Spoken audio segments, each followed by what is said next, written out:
What's up, guys? Welcome back to my videos. Alex over here. I'm in the garage right now, and as you can see, I got a bike over here. It's been on the channel for quite a bit now. I did some upgrades on it, and let's talk about what's going on with this thing.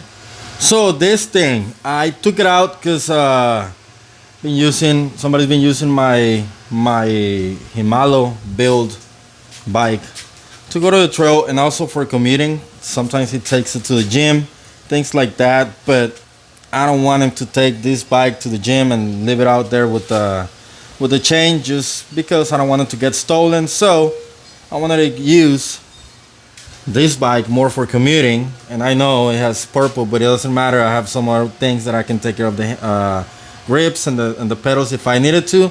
But the main concern that he hasn't been able to use it is because it's been rough shifting over here at the back.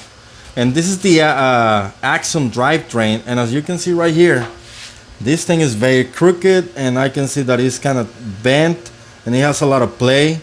And I didn't know what to think about it, because I adjusted it and everything, and it wasn't doing anything right anyway. So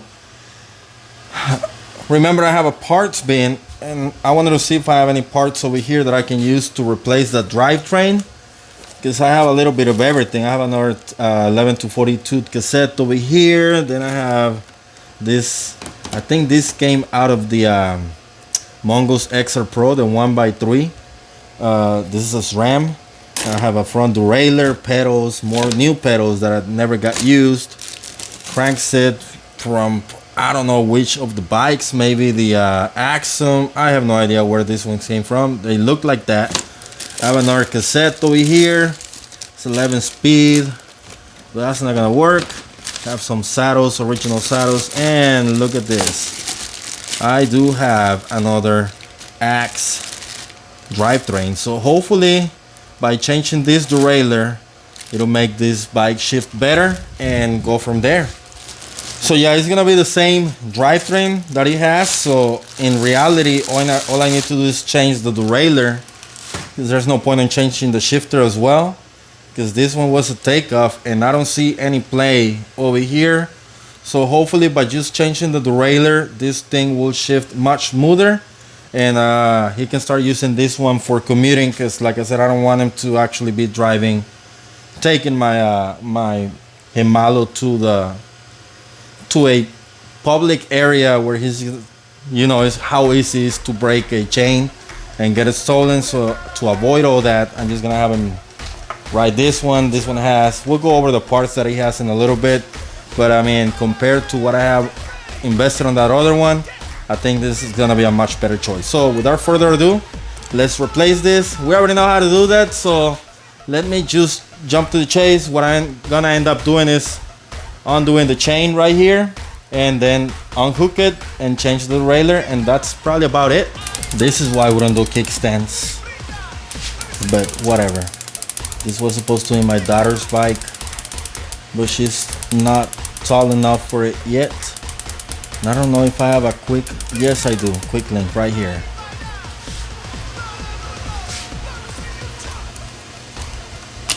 And yes, I gotta lube this thing up. Take this off, put it right there.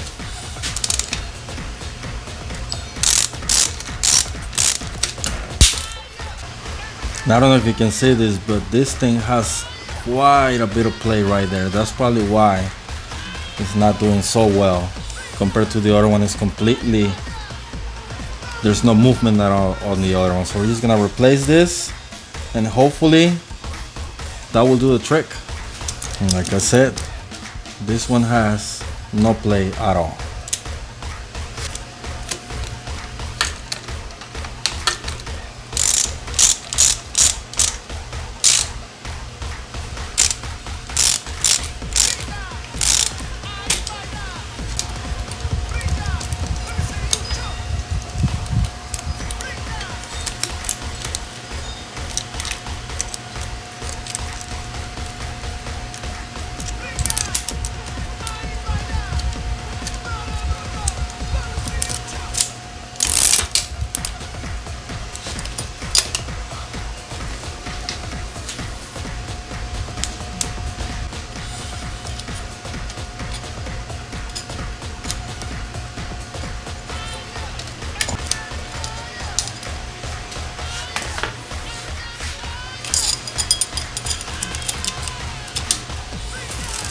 We might be able to do some micro adjustments here.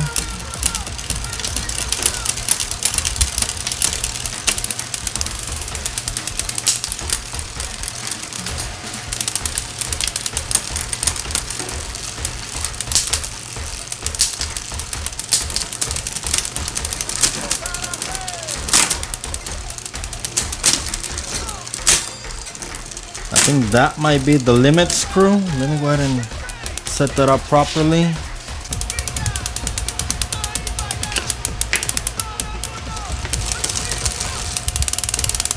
There you go.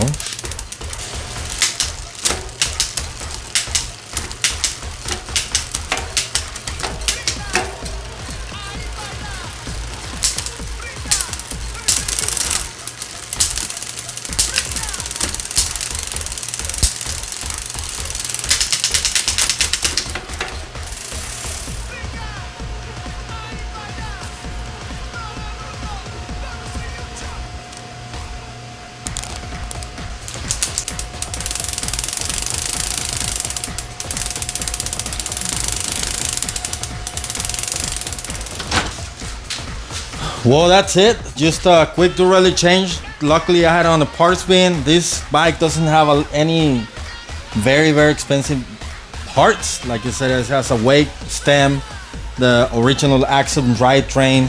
This is I don't even remember, it's Bolani fork maybe. I don't remember because it came with the lockout. I just removed the decals. It has the stock wheels. No, I think this was, yeah, this is the stock wheel set that I laced up. It has 180 rotors up front and rear, I believe, and it does have hydraulic brakes. I don't remember if these were the $26 ones.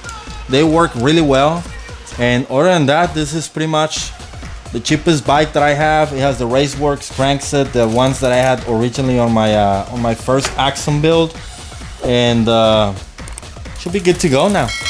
So that's gonna wrap it up for this one, guys. Stay tuned. Hope you liked it. And I guess I'll see you in the next one. Let's ride. Goodbye.